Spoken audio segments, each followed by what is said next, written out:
ఈ మధ్యన తన డాన్స్ స్టెప్పుల విషయంలో తీవ్ర విమర్శలు ఎదుర్కొంటున్నారు Shekhar master. Daaku Maharaaj, Robin Hood సినిమాల్లో అతను కంపోజ్ చేసిన కొన్ని స్టెప్పులు అసభ్యకరంగా ఉన్నాయంటూ కామెంట్స్ వినిపించాయి. వీటి సంగతి పక్కన పెడితే ఇటీవల ఓ మహిళా డాన్సర్ విషయంలో శేఖర్ మాస్టర్ ప్రవర్తించిన తీరును కొందరు ట్రోల్ చేస్తూ ఉన్నారు.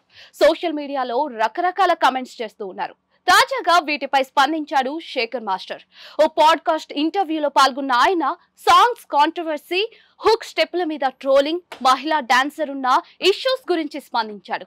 ఓ కొరియోగ్రాఫర్ గా వర్క్ విషయంలో కాస్త టెన్షన్ ఉంటుంది, కానీ టీవీ కార్యక్రమాలకు వచ్చేసరికి అలాంటిది ఏమీ ఉండదు. టీవీ షోల్లో జడ్జ్ గా వ్యవహరించడం కాస్త రిలాక్స్డ్ గా అనిపిస్తుంది. ఇందులో భాగంగానే ఇటీవల ఓ డాన్స్ కార్యక్రమంలో పాల్గొన్నా. మహిళా డాన్సర్ విషయంలో చాలా విమర్శలు ఎదురయ్యాయి. నిజం చెప్పాలంటే ఆ సీజన్ లో పాల్గొన్న మిగిలిన కంటెస్టెంట్స్ తో పోలిస్తే ఆమె చాలా బాగా డాన్స్ చేసిందనిపించింది. అందుకే ఆమెను మెచ్చుకున్నా. కానీ దానిని కొంతమంది తప్పుగా అర్థం చేసుకుంటున్నారు. టాలెంట్ ఉన్న వాళ్ళను ఎంకరేజ్ చేయకూడదా? చివరకు నా వల్లే ఆమె విజేత అయిందని సోషల్ మీడియాలో కామెంట్స్ వినిపిస్తూ ఉన్నాయి. మా గురించి ఇష్టం వచ్చిన కామెంట్స్ చేశారు. చివరకు నా సోషల్ మీడియా పోస్టులకు కూడా ఆమె గురించి కామెంట్స్ పెడుతూ ఉన్నారు. ఈ విషయంలో మాత్రం నేను ఎంతో బాధపడ్డాను. నిజం చెప్పాలంటే ఆ షో తర్వాత ఆమె ఎవరో కూడా నాకు తెలియదు అని శేఖర్ మాస్టర్ ఆవేదన వ్యక్తం చేశారు.